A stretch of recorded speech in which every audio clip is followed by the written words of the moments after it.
cette conférence de presse est consacrée à la réponse de la société civile, notamment les principales organisations de la société civile gabonaise, aux accusations infondées et exigences de la justice pour les crimes de leur Ali Bongo Ondimba.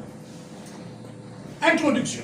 Les organisations de la société civile gabonaise, notamment le ROLBG, réseau des organisations libres de la société civile pour la bonne gouvernance au Gabon, Brain Forest, la Majorité syndicale, l'association Ascorib, le Forum citoyen, le Forum civique du Gabon, le Conseil national de la société civile, 65 environnement, le COPIT citoyen, sont réunis donc ce jour. Voilà un peu les acteurs réunis ce jour pour apporter cette réponse globale de la société civile aux actions fallacieuses d'Ali Bongo en France. Cette rencontre médiatique intervient dans un contexte où l'ancien président Ali Bongo tente de se présenter comme une victime de séquestration arbitraire, occultant ainsi les graves violations des droits de l'homme, les crimes économiques à grande échelle et la gestion désastreuse et scabreuse qui ont marqué ces 14 années de pouvoir.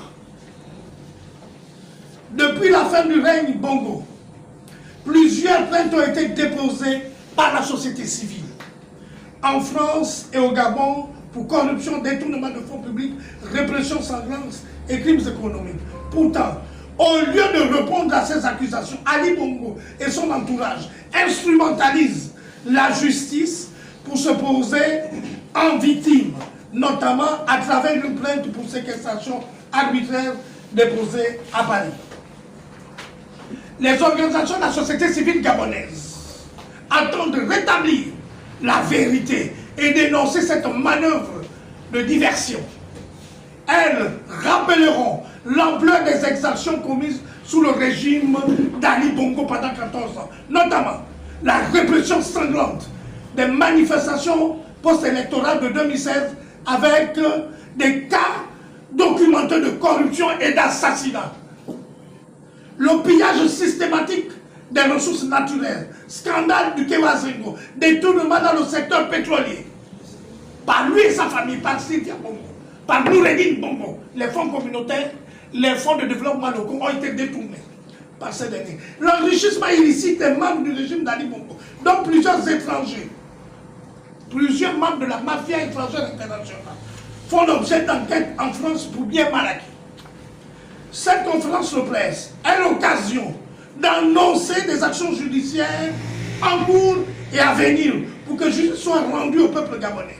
Les intervenants, aborderont les démarches engagées devant la justice gabonaise, poursuite pour corruption et détournement de fonds, devant la justice française, dossier des biens mal acquis, devant la justice anglaise, également dossier des biens mal acquis, parce que nous allons le voir tout à l'heure, Ali Bongo a accumulé des biens mal acquis à Paris, avec l'argent du Gabon, avec des transferts de fonds internationaux, résultant du trésor public gabonais. Ensuite, nous avons la Cour pénale internationale. Étant donné que le dossier des crimes de 2016 est toujours pendant devant la CPI, donc il est tout pour nous maintenant l'occasion d'aller à la devant la Cour pénale internationale pour relancer cette plainte contre Ali Bongo, parce qu'Ali Bongo était le commanditaire des crimes de 2016. Il était au quartier général de Champigny. C'est lui qui a donné l'ordre de bombarder, de tuer les Gabonais. C'est un criminel international. Donc il sera poursuivi. Nous allons relancer les plaintes pour les crimes de 2007 à Paris, au Gabon et à Londres. Il sera pourchassé partout. Les médias publics internationaux sont évidemment invités à faire le relais. Vous, en tant que presse nationale et internationale, vous êtes fondés à faire le relais, à dire la vérité par rapport à cette situation, étant donné que les preuves sont déjà établies par la société civile, que Ali Bongo, son régime, sa famille, son fils, sa femme sont impliqués dans les crimes financiers vis-à-vis de l'État gabonais, dans le blanchiment des capitaux. Parce que plusieurs bâtiments, des dizaines de bâtiments existent au Gabon qui sont la résultante de ce qu'on appelle le blanchiment des capitaux. Donc l'argent est sorti du trésor public pour le blanchir. Ils ont investi dans des bâtiments et ces bâtiments ont été loués à l'État gabonais. Donc c'est des crimes financiers, c'est la corruption dans son expression la plus gravissime. Donc il y a ce qu'on appelle l'entraide judiciaire internationale. Puisqu'il est un résident, il est, je vais dire, en liberté provisoire, donc nous allons solliciter des États partis à la Convention des Nations Unies. Nous allons faire appliquer la Convention des Nations Unies à laquelle le Gabon, la Grande-Bretagne et la France sont États partis, et même le Maroc est signataire de la Convention. Je veux dire, a ratifié la Convention des Nations Unies contre la corruption. C'est donc le cadre international sur lequel nous allons développer notre action judiciaire contre Ali Bongo. Donc il y a l'entraide judiciaire internationale. À côté de l'entraide judiciaire internationale, nous avons ce qu'on appelle l'article 52.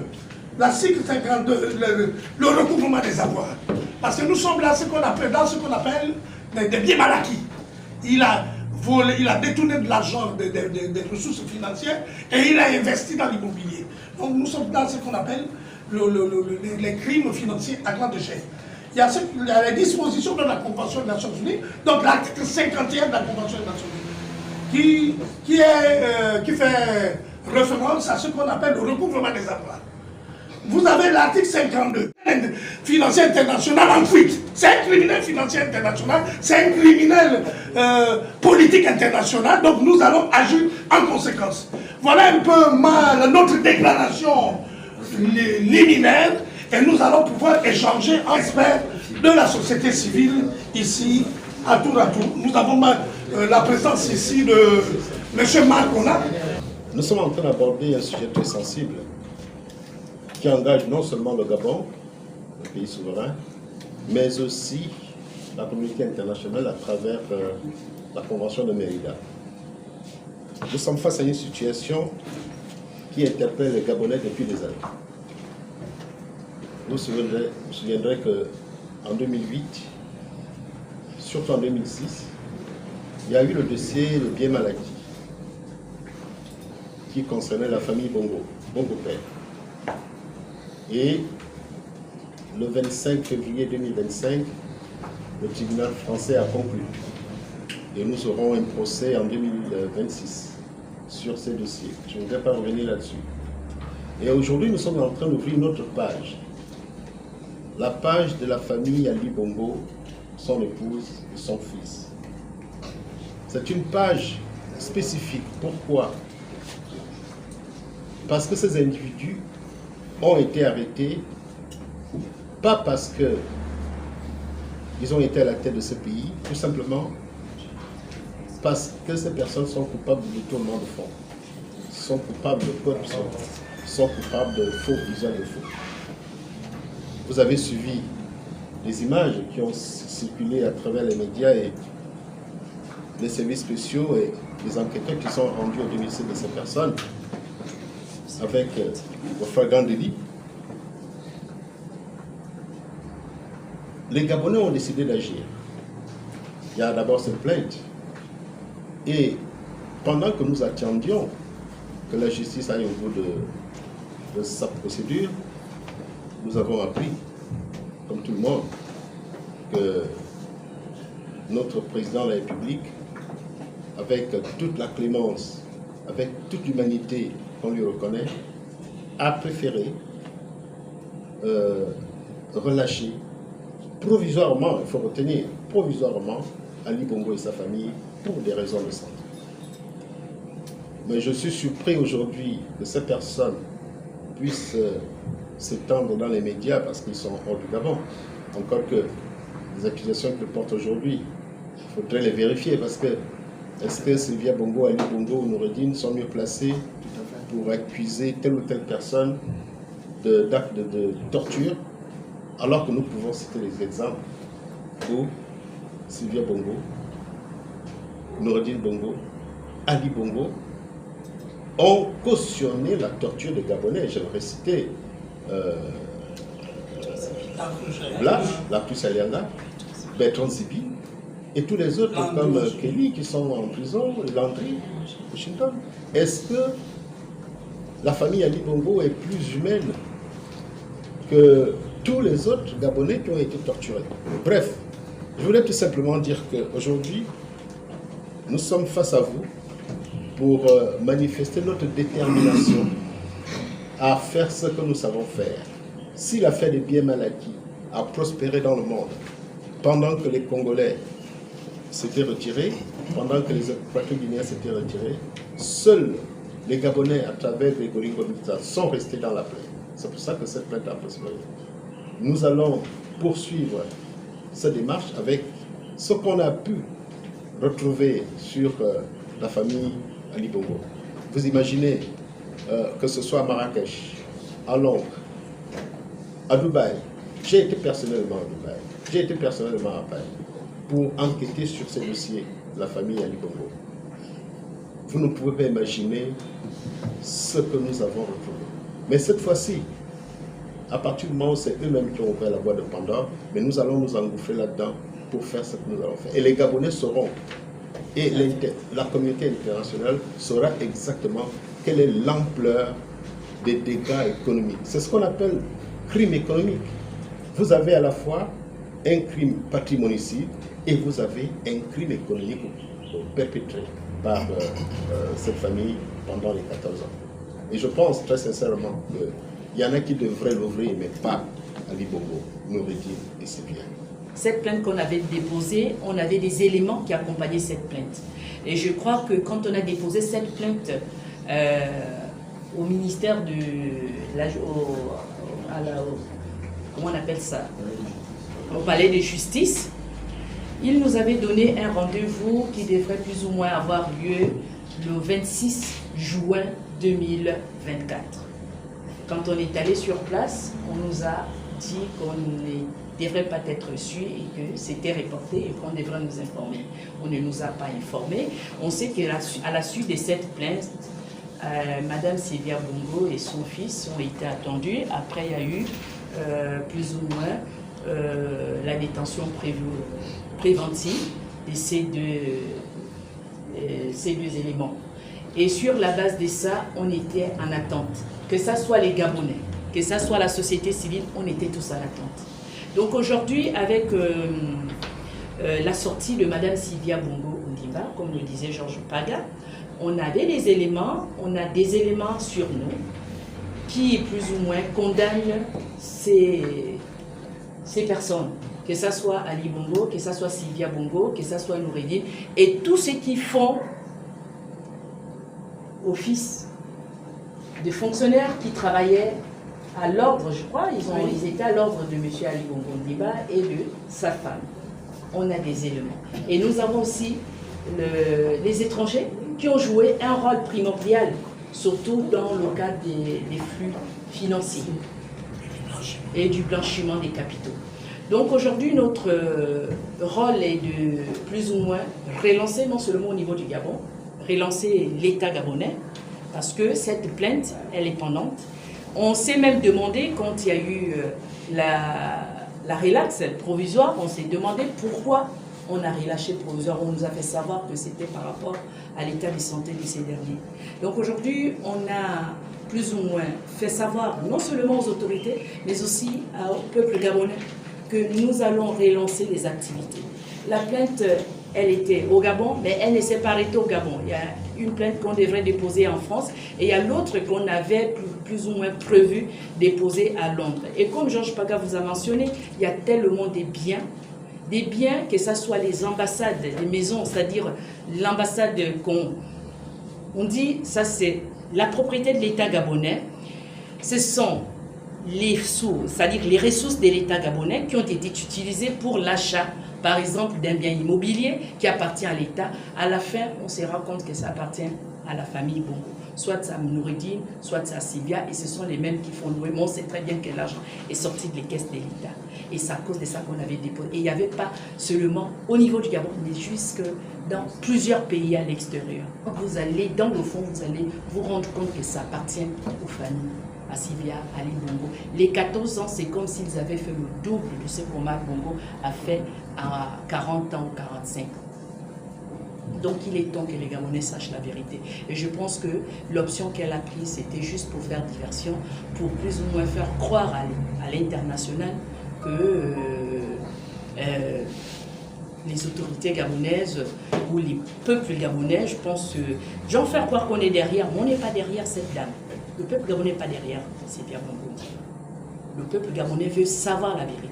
Et le peuple gabonais demande aussi aux autorités de dire la vérité. Qu'est-ce qui se passe réellement? Et ça cause de ça la société, c'est nous aussi pour plus ou moins éclairer le peuple gabonais et demander aussi aux autorités de faire appliquer la loi. Moi, je dirais plus loin qu'ils ont commis un crime contre l'humanité. Parce qu'aujourd'hui, tout ce qui meurt dans les hôpitaux, le contrat public-privé qu'ils ont signé pour Jeanne Ebori, qui empêche la multitude des Gabonais d'accoucher dans de bonnes conditions parce que ça coûte immensement cher. On a vu Ali Bongo à cette époque venir dire aux Gabonais publiquement, avec son ministre à l'époque, que Jeanne Ebori est un hôpital public. Ils ont menti aux Gabonais. Il faut qu'on ouvre cette enquête parce qu'on veut comprendre comment Jeanne Ebori, le président, dit que c'est public et par la suite, on fait payer des gens. Qu'est-ce qui s'est passé en tout temps? Est-ce que ce n'est pas la même chose que vient de dénoncer ma soeur en disant qu'ils prennent l'argent de l'État, ils détournent cet argent et après on signe d'autres contrats? Tous les morts aujourd'hui que nous constatons dans les hôpitaux est dû à cette mafia. Vous allez dans les hôpitaux, à l'hôpital général aujourd'hui, il n'y a pas de climatisation. Tout a été fait vraiment à la va-vite. Et c'est le contribuable gabonais qui paye et qui souffre aujourd'hui. Non. Qu'on se rappelle de Grégory Gwamitsa, cet enfant digne du pays, qui a donné sa vie pour avoir dénoncé ses biens mal acquis. Nous ne l'oublierons jamais. Qu'il sache, Sylvia Bongo, son époux et son enfant et leur fils, que 50 ans de privation et de liberté d'un peuple, son réveil est souvent brutal et indescriptible. Nous n'allons pas reculer. Les biens mal acquis du Gabon, acquis par la famille Bongo, doivent revenir au peuple gabonais. D'un moment fraîche à l'hôtel Mont de Cristal pour parler de cette question. Au lendemain de l'élection du président Brice Clotaire Oligui Nguema, où nous félicitons son élection, son plébiscite, mais parallèlement où nous lui demandons de mettre en action les mécanismes de restitution des biens volés et les mécanismes de réparation. À la suite de ce point de presse, j'ai effectué une mission en Europe où j'ai donc mis un certain nombre de jalons. Donc je ne peux que me réjouir aujourd'hui de la posture de Madame Sylvia Bongo Ondimba, qui dans une posture de sérénité au Gabon ne reconnaissait plus son nom, son patronyme. Donc on peut considérer que le fait qu'elle ait pu être libérée provisoirement, elle a retrouvé le sens de la raison et reconnaître son nom. Ça c'est la première chose. Est-ce que nous sommes devant une personne qui a perdu la boule, donc une folle, une malade mentale, ou si nous sommes devant une personne équilibrée? Mais elle-même a dit aux magistrats ici qu'elle ne reconnaissait pas. Pour le cas du président déchu, Ali Bongo Ondimba, nous n'avons pas à nous inquiéter parce que le facilitateur de la CEAC, le facilitateur de l'Union africaine et le secrétaire général du Commonwealth qui l'ont rendu visite dans sa résidence, les films sont là, ils vont vous les présenter, ont justifié la bonne santé d'Ali Bongo et qu'il était libre, y compris sa mère qui a bénéficié quelque temps après du soutien du président élu pour se faire soigner en Europe. Donc, c'est pour vous dire que ce qui se passe arrive à point nommé. Maintenant, nous invitons la justice gabonaise à montrer leur niveau de transparence, j'insiste, pour que toute la lumière soit faite. Et je ne voudrais pas vous surprendre, au niveau international, il y a eu des paradis fiscaux où des montants ont déjà été identifiés.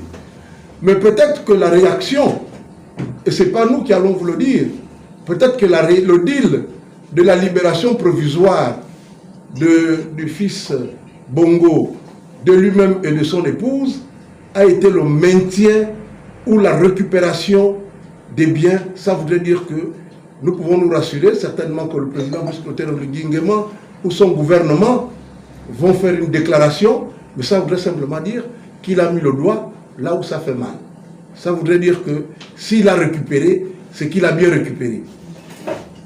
Parce que s'il avait mal récupéré, ces gens-là n'allaient pas se morfondre. Ça veut dire qu'il a bien récupéré et ça veut dire que nous allons avoir des lendemains meilleurs dans l'amélioration de notre cadre de vie, dans les équipements collectifs, mais l'action de la société civile va permettre d'aller plus loin. Donc, ils ont ouvert une boîte au Pandore, ils ne pourront plus demander aux poissons, alors qu'ils se sont jetés dans l'eau, de ne pas découvrir leur unité. Ça veut dire que la société civile sera mobilisée partout, y compris même les activistes dans le monde. Et nous allons récupérer le moindre sou. En ce qui nous concerne, nous allons simplement demander au gouvernement gabonais de mettre les mécanismes en place, les mécanismes de restitution, et la commission pour l'enrichissement illicite y travaille. Et hier, nous avons été invités, 2 acteurs de la société civile, pour ne pas les citer, le vice-président Fumboula et moi-même, à la commission pour l'enrichissement illicite qui fête le 11, et les mécanismes vont se mettre en place. Je vous remercie. Il serait souhaitable qu'on fasse le recensement de tous ceux qui sont comme immeubles ici au Gabon. Connaître les propriétaires et les bénéficiaires. Le même recensement qui s'est effectué à l'étranger doit s'effectuer ici au Gabon. En dehors des immeubles, nous devons aller regarder à la NITTC quels sont les bénéficiaires des titres fonciers. Parce qu'il n'y a pas de raison qu'une seule personne puisse avoir 50 titres fonciers. Ce n'est pas possible. Pendant ces temps, les autres ne peuvent pas bénéficier des titres fonciers.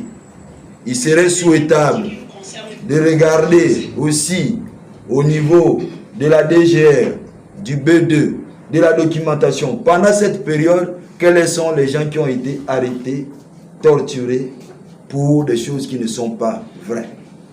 Parce que tout à l'heure, je parlais avec les frères. J'ai failli me faire arrêter à Koulamoutou par quelqu'un qui a été libéré, qui m'a dit « Je peux fabriquer des preuves contre toi pour t'envoyer en prison. » J'ai cherché à le voir en prison, on ne m'a pas donné l'autorisation de le voir. Mais quand il va écouter mon message, il sait de quoi je parle. Parce que je n'ai rien fait ce jour.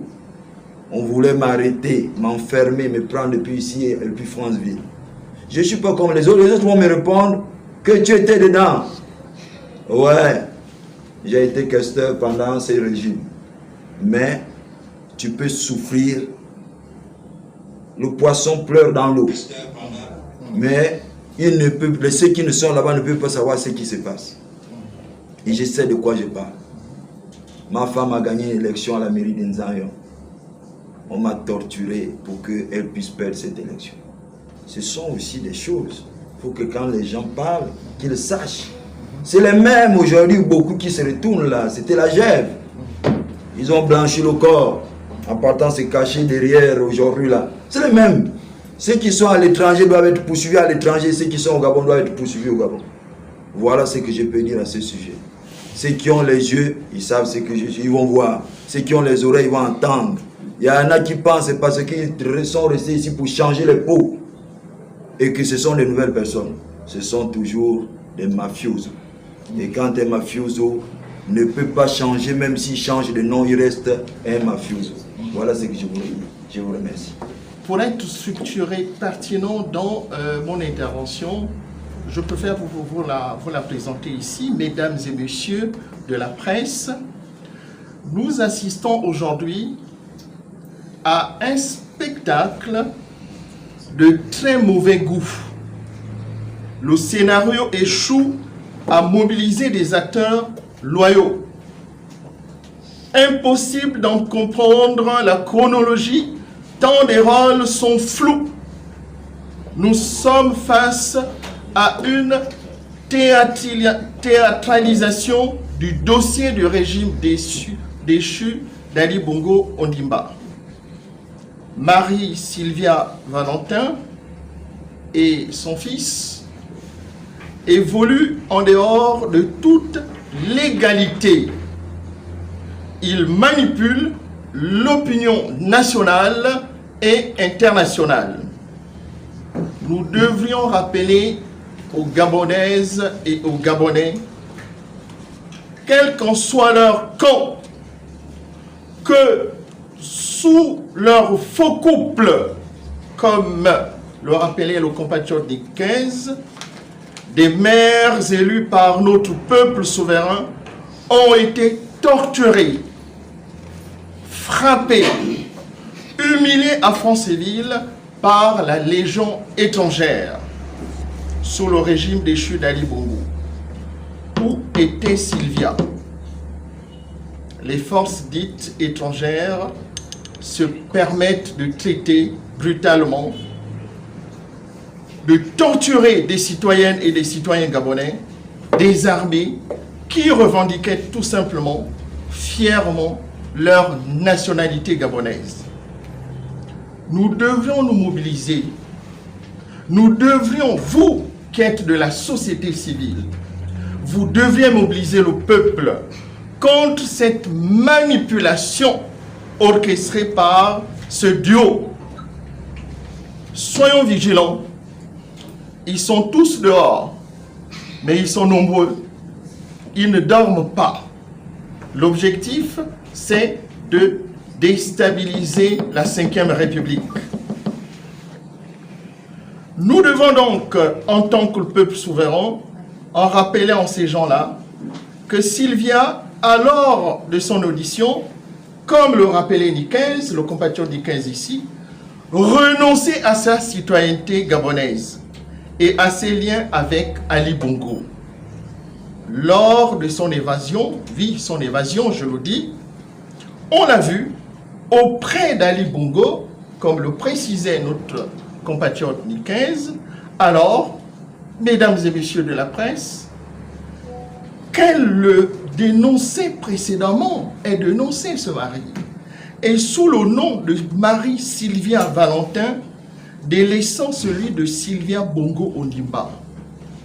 À quel moment son identité et sa plainte redeviennent telles des Bongo? Qui sont-ils? La même personne ou bien les mêmes personnes ou des manipulateurs? Voici un vrai test politique pour les défenseurs des droits que vous êtes, les juristes, comme vous l'avez si bien rappelé, la société civile, c'est un vrai test. Qui ose attaquer qui? Notre nation. Il est temps de rendre chacun responsable et de cesser des attaques irresponsables contre l'État gabonais. La société civile doit se réorganiser. Elle est déjà solide. Le peuple doit réagir. De tels individus ne peuvent mettre en danger les nouvelles institutions que le président de la République, Brice Clotaire Oligui Nguema, est en train de mettre en place progressivement.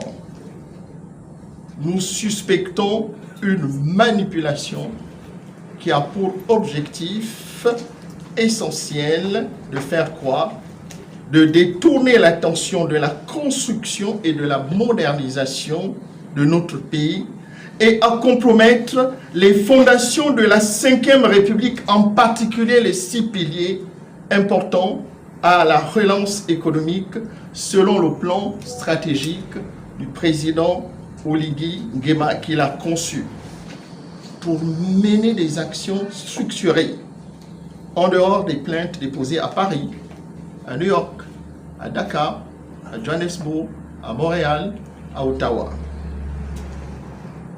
Et je peux même citer aussi Luanda. N'oublions pas Luanda.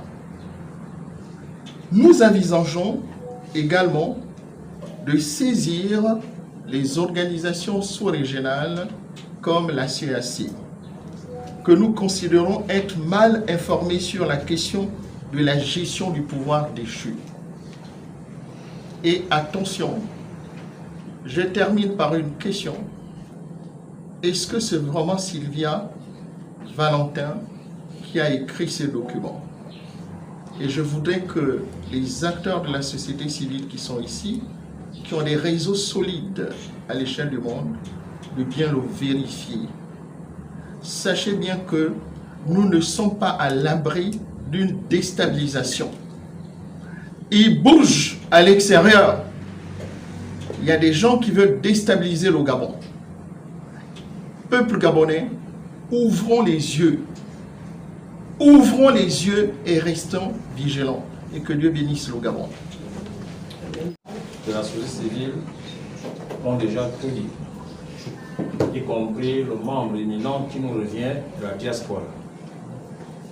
Il est à rappeler, peuple gabonais, qu'au petit matin du 30 août 2023, le peuple gabonais avait un seul souhait, une seule ambition. C'était de mettre hors d'état de nuire tous ceux-là qui ont pillé le Gabon. Et quand on parle de tous ceux-là qui ont pillé le Gabon, il a fallu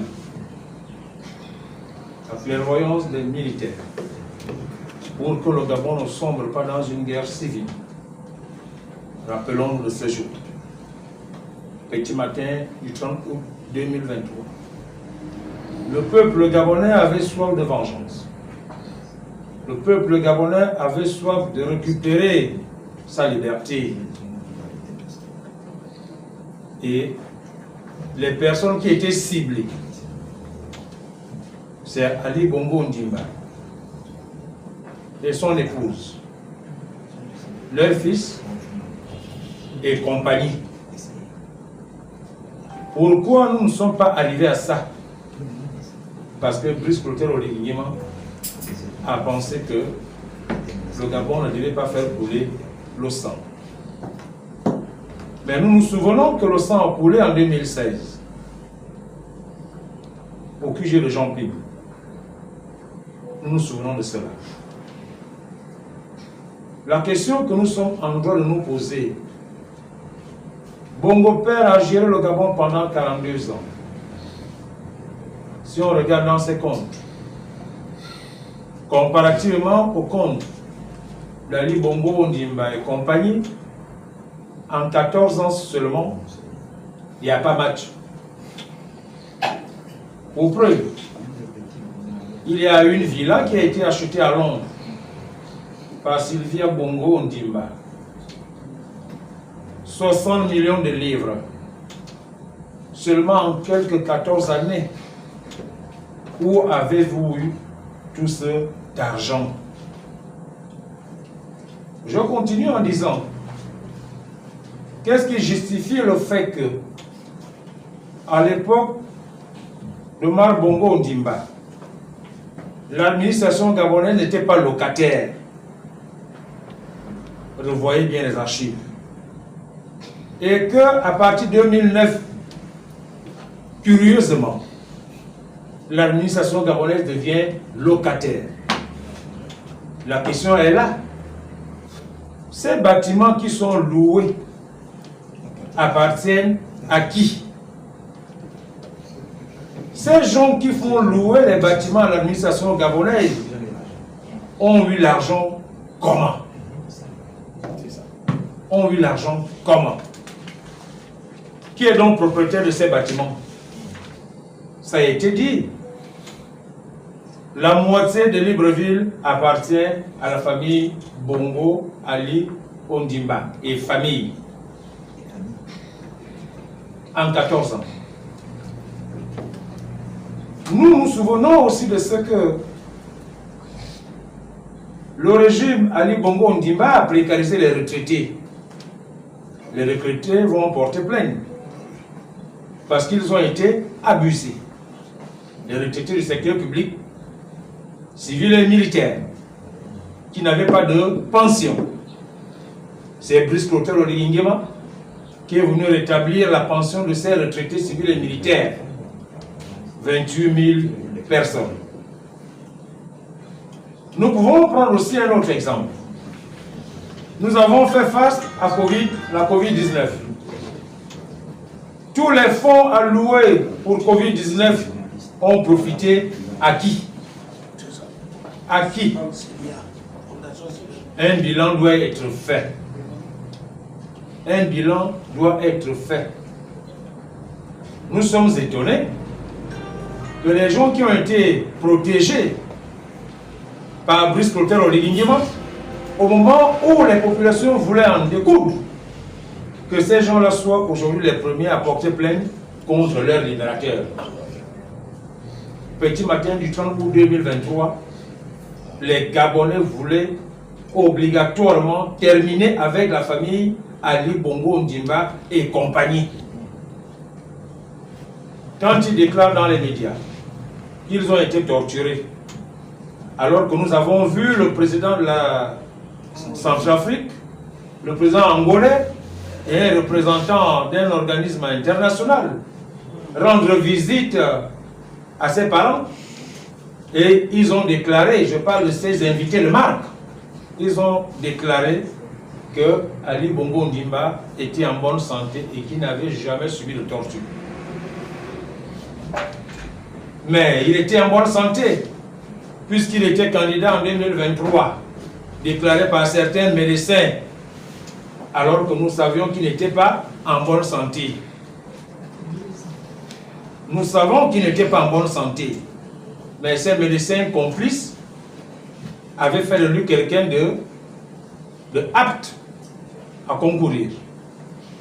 Alors aujourd'hui, la plainte est posée, mais nous, société civile responsable, avec la diaspora, nous allons déposer nos plaintes dès la semaine prochaine à Libreville, à Paris, à Londres et partout où besoin se fait sentir, au Maroc, pour crimes commis contre les Gabonais en 2016, pour corruption, pour maltraitance, les crimes financiers et tout ce qui suit, pour les biens mal acquis, parce que pour ce petit exemple, une simple petite femme qui s'est